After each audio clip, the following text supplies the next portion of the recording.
Bienvenue à bord, mais soyez prudents, car ce voyage n'est pas comme les autres. Aujourd'hui, je vous entraîne dans une aventure où les ténèbres rôdent à chaque recoin.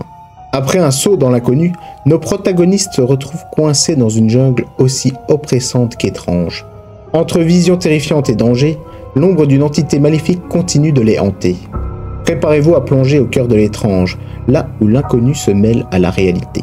Installez-vous confortablement, tamisez les lumières et suivez-moi dans ce nouveau chapitre des archives oubliées. Mais souvenez-vous, une fois le voyage entamé, il n'y a plus de retour en arrière possible.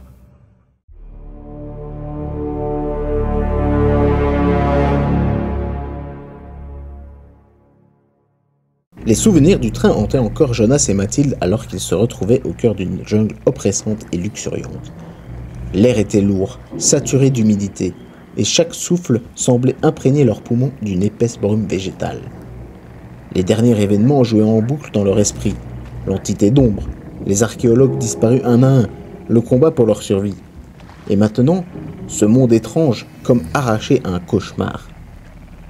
Mathilde, une historienne et archéologue d'origine italienne, était encore sous le choc.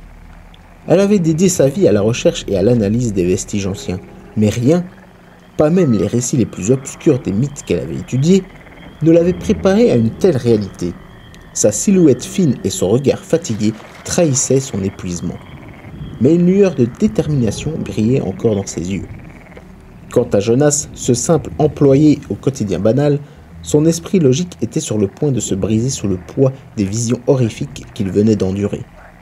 Pourtant, quelque chose en lui semblait évoluer. Là où Mathilde commençait à s'effondrer, Jonas trouvait une force insoupçonnée, un instinct de survie alimenté par la volonté de protéger ce qui restait d'eux. Face à eux, au loin, une structure colossale se détachait de l'épaisse canopée. Une pyramide, massive et imposante, émergeait comme un phare au milieu de ce chaos végétal. « C'est notre seule chance !» murmura Mathilde, sa voix tremblante mais déterminée. Jonas acquiesça silencieusement. Leur salut semblait reposer au sommet de cette pyramide et ils n'avaient d'autre choix que de s'y diriger. Leur progression vers le temple était un combat constant contre la jungle elle-même. Chaque pas semblait plus difficile que le précédent. Les racines des arbres noueuses et épaisses s'entortillaient autour de leurs chevilles, les forçant à marcher avec précaution. Des plantes aux couleurs vives et aux formes étranges bordaient leur chemin, exhalant des parfums qui allaient de l'agréablement sucré à une odeur fétide et écœurante. Soudain, une fleur énorme à l'allure carnivore se dressa sur leur chemin. Ses pétales rouges pulsèrent comme un cœur vivant, et lorsque Jonas tenta de s'en approcher, la plante projeta une brume toxique dans l'air. Ils reculèrent précipitamment, Mathilde toussant violemment en essayant de se protéger le visage. « Cette jungle n'est pas juste dangereuse, elle est vivante », murmura-t-elle entre deux respirations. En plus des plantes, la faune semblait vouloir les tester à chaque instant. Des créatures à peine visibles se déplaçaient dans les feuillages, émettant des chuchotements étranges et des sons ressemblant à des rires étouffés.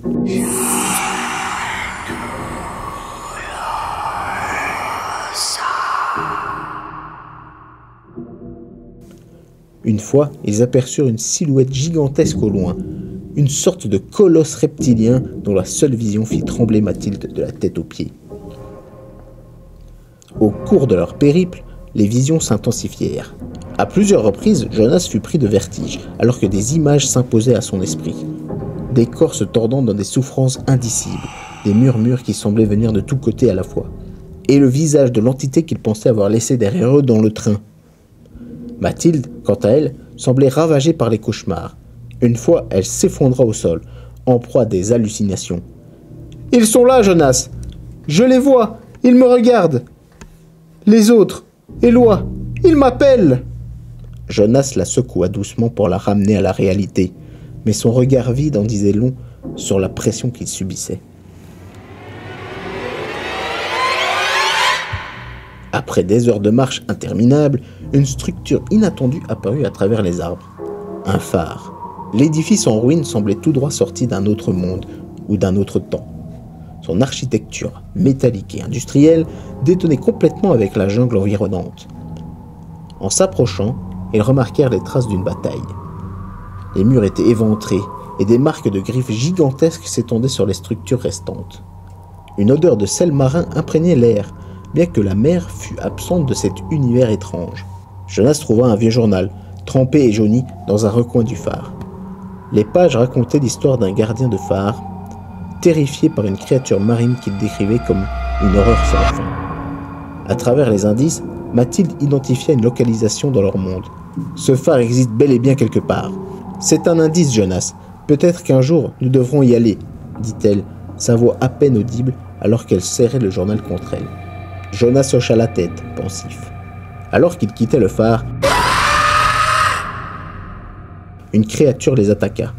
Elle ressemblait à une araignée, mais ses pattes étaient recouvertes d'écailles et se terminaient par des griffes acérées. Son corps, translucide, semblait abriter des organes luminescents et son souffle sifflant emplissait l'air. Jonas agrippa un bâton improvisé tandis que Mathilde fouillait frénétiquement dans son sac à dos, cherchant un outil qui pourrait leur servir d'arme.